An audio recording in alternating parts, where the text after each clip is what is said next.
Al-Iman TV, sarana penyubur keimanan. Bismillah. Assalamualaikum warahmatullahi wabarakatuh. Alhamdulillah. Wassalatu wassalam ala rasulillah wa ala alihi wa sahbihi wa man wala. Waba'id. Para pemirsa Al-Iman TV, kita lanjutkan kembali ya kajian kita tentang tajwid. Kita masih pada pembahasan tentang makharij al-huruf. Pada beberapa pertemuan yang lalu, kita telah membahas beberapa dari makharij al-huruf ini. Ya.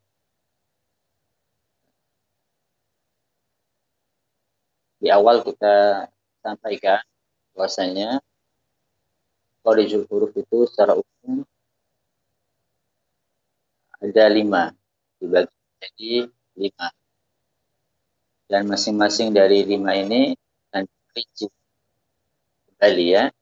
Dan kita telah membahas 3 makharijul huruf ya, makhraj al-jawf, kemudian makhraj al-halq, bongkongan, kemudian makhraj al-lisan ya. Nah, tapi sekarang kita akan membahas 2 makhraj yang tersisa, yaitu makhraj asy-syafatain, makhraj bibir. Dari makhraj syafatain ini, 2 bibir ini, keluar 4 suara huruf. Waw, fa, mim, dan ba. Huruf waw, huruf fa, huruf mim, dan huruf ba. Dengan perincian sebagai berikut ini ya. Jadi makhraj syafatain ini dibagi 2. Makhraj syafatain ini dibagi 2 makhraj lagi ya. Dari 2 makhraj yang ada pada makhraj syafatain ini keluar 4 huruf tadi itu. Waw, kemudian fa, kemudian mim, dan ba. Ya, perinciannya sebagai berikut. Yang pertama suara fa. Suara fa itu keluar dari punggung bibir bagian bawah. Dari punggung bibir bagian bawah. Ya, bibir kita itu kan tebal ya. Tebal, ada bagian depan, ada bagian belakangnya. Jadi fa ini keluar dari bibir bawah bagian belakang. Ya, yang agak ke dalam bibir, bawah bagian belakang agak ke dalam. Dengan menempelkannya pada gigi seri bagian atas. Di punggung bibir bagian bawah, bagian dalam ini ditempelkan dengan gigi seri bagian atas. Maka akan keluar suara fa. Af. Contoh ya, af. Af. Jadi suara fa itu mirip dengan f. F. F. Jadi seperti ini. Bisa dilihat di gambar. Contohnya atau bentuk mulut dan bibir kita ketika mengucapkan huruf fa ini. Ya. Kemudian bagian yang kedua dari makhraj syafatain, yaitu di situ tempat keluarnya waw, ba, dan mim. Tempat keluarnya huruf waw, ba, dan mim.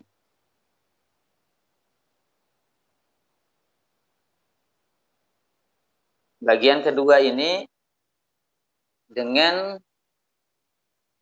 memainkan 2 bibir. Syafatain ini memainkan dua bibir. Kalau fa itu hanya satu bibir, bibir bagian bawah. Tapi kalau wawu, ba, dan mim ini dengan menggunakan dua bibir kita. Ya, ini perbedaan antara suara fa dengan wawu, ba, dan mim. Saya ulang, kalau fa tadi kita hanya perlu menggunakan satu bibir kita, itu hanya bagian bawah saja, yang ditempelkan dengan ujung gigi seri bagian atas. Adapun kalau wawu, ba, dan mim, ini kita butuh menggunakan dua bibir. Dengan perincian lagi, ya, karena ada sedikit perbedaan cara mengucapkan. Walaupun ketiga huruf ini, wawu, ba, dan mim ini, keluar dengan menggunakan dua bibir, namun ada sedikit perbedaan cara dalam mengucapkannya. Sehingga perlu dirinci tadi. Yang pertama suara wawu. Suara wawu itu diucapkan dengan merenggangkan kedua bibir. Ya, wawu itu diucapkan dengan merenggangkan kedua bibir sambil memancungkannya ke depan. Sambil memancungkan bibirnya ke depan. Jadi dua bibir itu tidak menempel, namun merenggang. Ya, coba kita lihat gambar bibir kita ketika mengucapkan wawu ini. Bisa dilihat itu, ya, bibir kita monyong ke depan. Dan yang dimaksud dengan wawu di sini adalah wawu yang berharokat. Ya, wawu yang keluar dari dua bibir ini adalah wawu yang berharokat atau wawu yang sukun yang sebelumnya adalah fathah. Wawu yang sukun yang sebelumnya adalah fathah. Adapun wawu yang sukun yang sebelumnya harokat dhamma itu telah kita bahas makhrajnya di awal-awal pembahasan itu. Ya, di awal-awal pembahasan itu kita katakan bahwasanya wawu yang sukun yang sebelumnya dhamma itu keluar dari al-jauf. Mana wawu jenis ini dinamakan dengan wawu maddiyah. Wawu maddiyah, ya. Kemudian selanjutnya suara ba. Suara ba itu diucapkan dengan saling merapatkan dua bibir kita. Ya. Suara ba itu diucapkan dengan cara saling merapatkan. Kalau tadi wawu itu tidak sampai rapat, harus tegang. Tapi kalau ba ini harus rapat. Jika mengucapkannya itu harus rapat. Hanya sekedar menempel. Ya, perhatikan, hanya sekedar menempel. Tidak boleh ditekan. Di antara kesalahan yang sering terjadi ketika mengucapkan ba adalah dengan menekan bibirnya itu. Ya. Ini tidak perlu. Hanya sekedar ditempelkan saja. Tidak perlu sampai ditekan. Ya, ab, misalkan ab, la. Ya, tidak sampai ditekan. Apalagi sampai dilipat bibirnya. Ya. Contoh yang sampai dilipat ya, ab. Nah, ini sampai melipat bibir ke dalam. Ini tidak tepat. Kemudian suara mim ini juga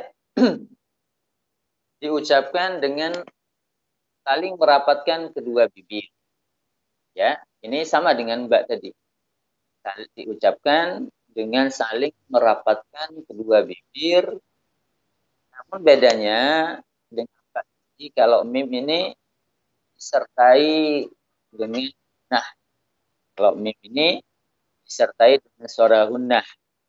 Yang suara gunnah ini keluarnya dari pangkal hidung. Ya, nanti kita bahas pada makhraj selanjutnya. Suara gunnah ini kita bahas pada makhraj selanjutnya. Jadi sebagian caranya itu sama dengan mim ini, yaitu dengan menempelkan rapat dilafazkan dan tidak perlu sampai dilipat. Bedanya pada gunnahnya.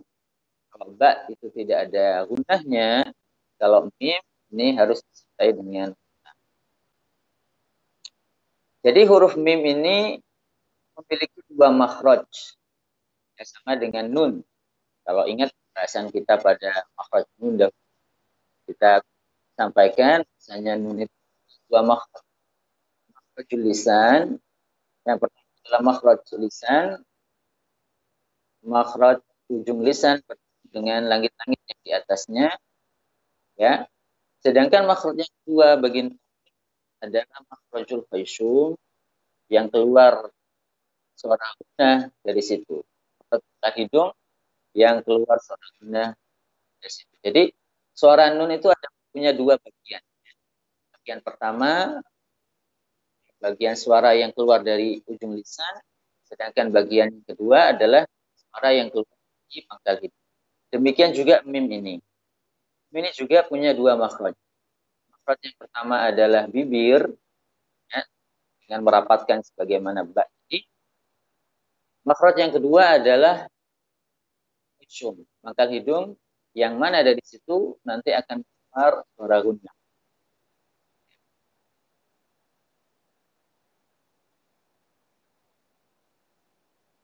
Dan keempat huruf ini dinamakan huruf syafawiyah. Keempat huruf tadi ya, yang fa, u, ba, dan mim itu dinamakan dengan syafawiyah. Asal dari kata syafah, dinamakan syafawiyah karena keempat huruf ini keluar dari bibir kita. Kemudian makhraj yang terakhir yaitu al-khaysum. Makhraj al-khaysum, rongga hidung. Dari makhraj al-khaysum ini keluar suara gunnah. Gunnah itu kalau diterjemahkan dalam bahasa kita ya suara yang mendengung itu keluarnya dari khaysum, ya hidung.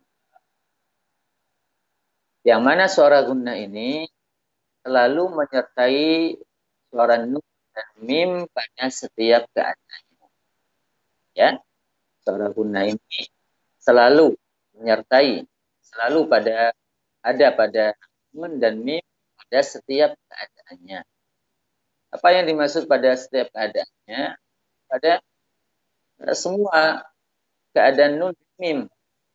Baik nun itu sukun, baik mim itu sukun, atau baik keduanya itu bertasydid, atau baik keduanya itu berharokat, pada semua keadaan. Itu akan ada suara gunnah yang menyertai kedua huruf. Sehingga suara gunnah ini termasuk sifat lazimah bagi kedua huruf ini. Ya. Suara gunnah ini termasuk sifat lazimah. Sifat lazimah itu sifat yang selalu menyertai kedua nun dan mim. Adapun pada selain nun dan mim ini ada suara gunnah, namun sifatnya kondisional dalam keadaan tertentu saja. Ya, tidak selalu menyertai. Namun pada keadaan tertentu ada suara gunnah pada huruf-huruf tertentu. Misalkan huruf waw ketika bertemu dengan nun atau tanwin, maka akan ada suara gunnah pada waw tersebut. Ya. Min waraihim, ya, ada suara gunnah, ada waw. Atau pada ya, ketika nanti bertemu dengan nun atau bertemu dengan tanwin, akan ada suara gunnah pada ya. Kondisional. Pada waktu-waktu tertentu. Tidak selalu menyertai. Beda dengan nun dan mim ini, maka suara gunnah selalu menyertai keduanya. Nun dan mim. Hanya saja panjang tempo yang berbeda-beda. Ini sebutkan ya. Hanya saja panjang tempo gunnahnya yang berbeda-beda. Terkadang Nah, itu temponya memanjang pada mim. Nah, ini kapan? Yaitu ketika nun dan mim tersebut dalam keadaan bertasydid. Dalam keadaan bertasydid. Maka temponya memanjang. Misalkan, innalladzina kafaru. Ini memanjang. Fa'ammal ladzina zalamu, misalkan fa'amma. Demikian juga ketika gunnah ini memanjang, yang sedikit di bawah itu, yang panjangnya sedikit di bawah ketika bertasydid, ketika nun dan mim bertasydid, ya, yaitu ketika nun ini bertemu dengan huruf ikhfa syafawi. Huruf ikhfa syafawi. Ya, nun bertemu dengan dal, nun bertemu dengan qaf, dengan kaf, dengan shin, dan lain sebagainya. Ya, maka gunnahnya juga memanjang. Namun temponya di bawah panjang nun ketika bertasydid tadi. Ya, temponya di bawah itu. Ya, kadang panjang, kadang tidak memanjang. Ya. Kadang suara gunnahnya itu hanya sedikit, yaitu ketika nun dan mim itu dalam keadaan sukun. Dan mim dalam keadaan sukun. Misalkan an'amta, an'amta. Ini kalau kita perhatikan dan kalau kita tutup hidung kita tetap akan mendengar suara gunnah pada nun dan mim tersebut. Namun temponya sangat singkat. Temponya singkat, tidak panjang sebagaimana ketika nun atau mim dalam keadaan bertasydid. Kemudian ada yang lebih singkat lagi nanti, ya. Ada yang lebih singkat lagi temponya, yaitu ketika nun dan mim itu dalam keadaan harokat. Ya, nasta'in, nah, maliki. Tetap ada gunnah dan nun mim, ada nun dan mim. Namun temponya sangat sangat singkat. Ya, jadi ringkasannya bahwasanya gunnah itu adalah bagian dari nun dan mim, bagian dari suara nun dan mim tidak bisa terpisahkan dalam setiap keadaannya. Namun bedanya nanti pada temponya. Ya, baik. Ini coba kita lihat ini gambar di bawahnya. Bentuk mulut kita dan kita lihat aliran suara. Dari mana aliran suara itu mengalir ketika mengucapkan nun dan mim. Ya, ketika mengucapkan nun dan mim. Perhatikan ya. Tadi kita katakan nun itu punya dua makhraj, makhrajul lisan dan makhraj al-khayshum. Perhatikan ketika mengucapkan huruf nun, ujung lisan kita ini menempel ke yang ada di atasnya. Ya.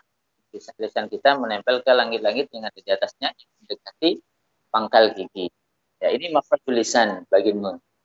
Kemudian makhraj yang kedua bagi nun adalah khayshum tadi itu. Nah, itu di situ ada anak panah yang mengalir di suara hidung, disitulah keluar nun. Demikian juga mim. Mim ini ada dua makhraj lain juga bibir, ya. Kemudian juga makhraj khayshum yang dari situ keluar suara gunnah. Di sini disebutkan ya, maka apabila ditinjau dari sisi tempatnya, dari sisi tempat keluarnya, dari sisi apabila ditinjau dari sisi tempat keluarnya suara ini, yaitu suara gunnah itu, maka gunnah di sini masuknya pada makhrajul huruf, makhraj huruf. Ya, masuknya pada suara. Kalau ditinjau dari sisi keluarnya, maka pembahasan gunnah ini masuk pada makhrajul huruf. Karena keluarnya dari pangkal hidung. Kalau ditinjau dari sisi tempat keluarnya ini. Ya. Namun apabila ditinjau dari temponya, jadi kita katakan gunnah itu terkadang memanjang pada nun dan mim. Terkadang temponya panjang, terkadang temponya singkat, dan terkadang temponya sangat-sangat singkat sekali. Apabila ditinjau dari ini, dari sisi ini, temponya yang berbeda-beda, maka gunnah masuk pada pembahasan sifat huruf. Maka gunnah ini disebut dengan sifat huruf. Kadang panjang, terkadang tidak panjang. Jadi nanti ketika kita akan membahas tentang sifat huruf, ada pembahasan gunnah juga nanti pada sifat huruf. Bedanya dibahas bukan dari sisi dari mana keluarnya gunnah tersebut, namun nanti pada sifat huruf gunnah itu dibahas dari sisi berapa sih panjang gunnahnya. Ketika gunnah tersebut pada mim yang bertasydid berapa temponya, dan ketika gunnah itu pada ikhfa itu berapa temponya, dan ketika gunnah itu pada nun yang sukun dan mim yang sukun itu berapa panjang. Seperti itu ya. Baik, selesai kita dari pembahasan makharijul huruf. Mungkin kita cukupkan sampai di sini ya, karena sifat huruf ini kita akan bahas pada pertemuan selanjutnya. Jadi kita ini ya, kita ringkaskan dulu, sebutkan secara ringkas apa yang telah kita bahas mengenai makharij al-huruf ya. Makharijul huruf itu ada 5. Dari 5 ini akan bagi-bagi lagi ya. Apa yang 5 ini? Yang pertama adalah al-jawf ya. Di situ hanya ada satu bagian, al-jawf ini hanya ada satu bagian. Kemudian yang kedua adalah al-halq.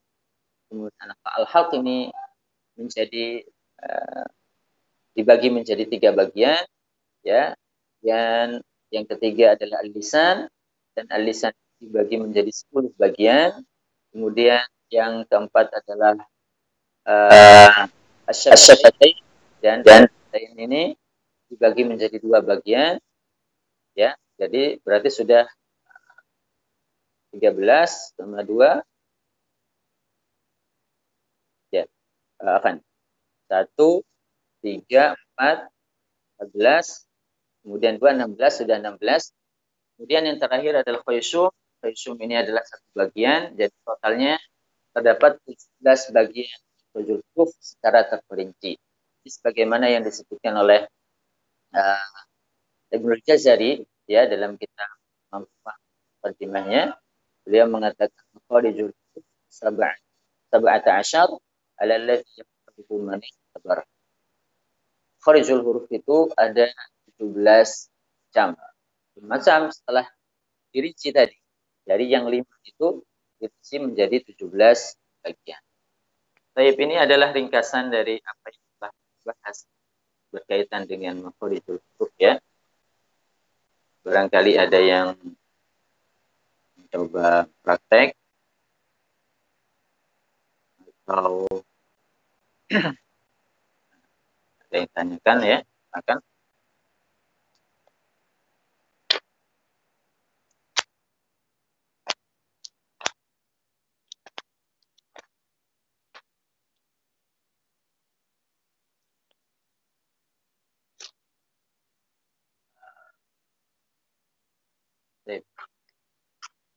Di sini ada pertanyaan. Assalamualaikum. Waalaikumsalam warahmatullahi wabarakatuh. Pak Ustaz, bisa contohkan bacaan Al-Quran surat Hud ayat 41. Terima kasih. Surat Hud ayat 41. Mungkin yang poin yang ditanyakan itu pada kalimat majriha. Kalimat majroha ya. Di kalimat majroha ada pada ayat 41 dari surat Hud ya. Dalam riwayat Hafs, majroha, kalimat majroha ini dibaca dengan imalah ya.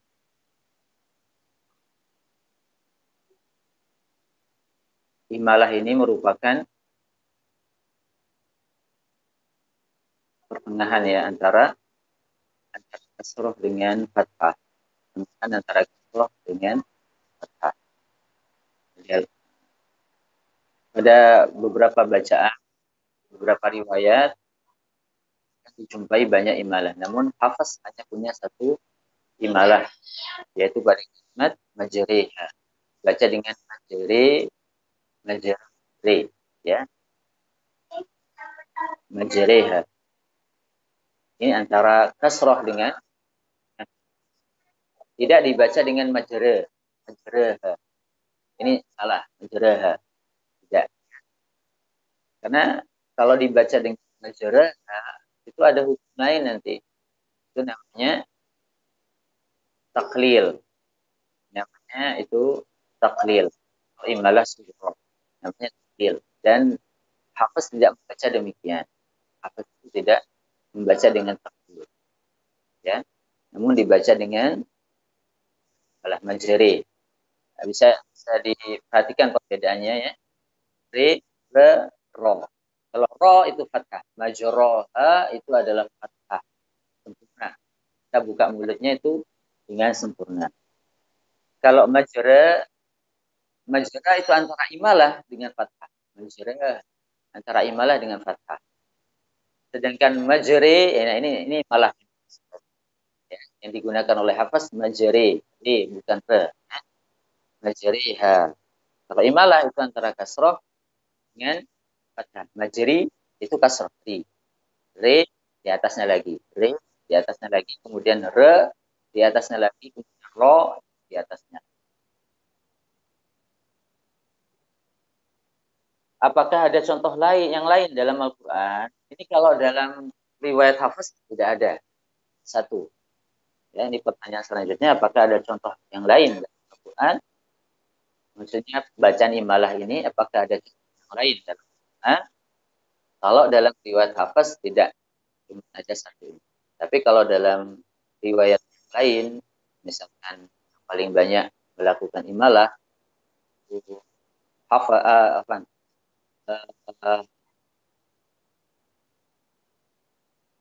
Kholaf, Kholaf ya. Riwayat Kholaf itu yang paling banyak melakukan malah atau kiroahnya Imam Syafi'i ya, maka akan banyak sekali malah dalam Al-Quran. Banyak sekali dalam kedua bacaan riwayat Hafiz, riwayat Kholaf, kemudian kiroahnya Kisai itu banyak sekali terdapat uh, imalah. Adapun dalam riwayat Hafiz hanya ada satu. Baik.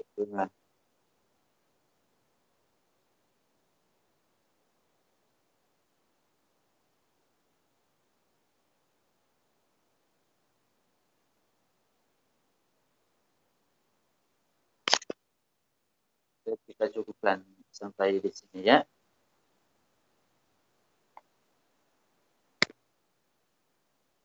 Para pemirsa Aliman. Ya.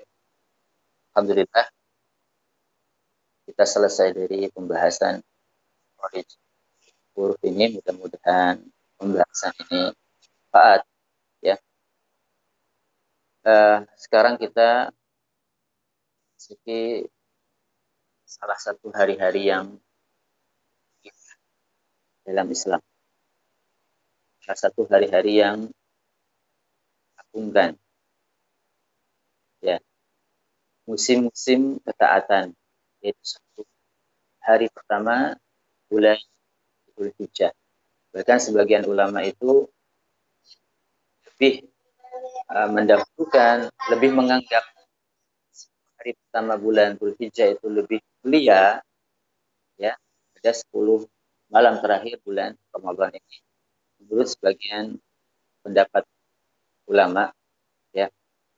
Nah, dari itu kita gunakan 10 hari pertama bulan Dzulhijjah ini sebagai momen kita untuk memacu semangat kita dalam ibadah kepada Allah Subhanahu wa taala, dalam banyak ketaatan kepada Allah Subhanahu wa taala. Ketaatan apapun itu. Ya. Bagi yang mampu untuk bersedekah, perbanyaklah sedekah di 10 hari pertama bulan Dzulhijjah ini. Ya. Bagi yang mampu berpuasa, perbanyaklah puasa di 10 hari pertama bulan Dzulhijjah ini. Bagi yang mampu memperbanyak baca Al-Quran, maka silakan memperbanyak baca Al-Quran. Ya. Intinya kita gunakan kesempatan ini dengan sebaik. Baik, pemirsa Iman TV, kita cukupkan dari sini ya. Subhanakallahumma wa bihamdik, asyhadu an la ilaha illa anta, astaghfiruka wa atubu ilaik. Assalamualaikum warahmatullahi wabarakatuh. Dukung channel kami dengan like, subscribe, dan aktifkan notifikasi agar kamu tidak ketinggalan video-video menarik lainnya.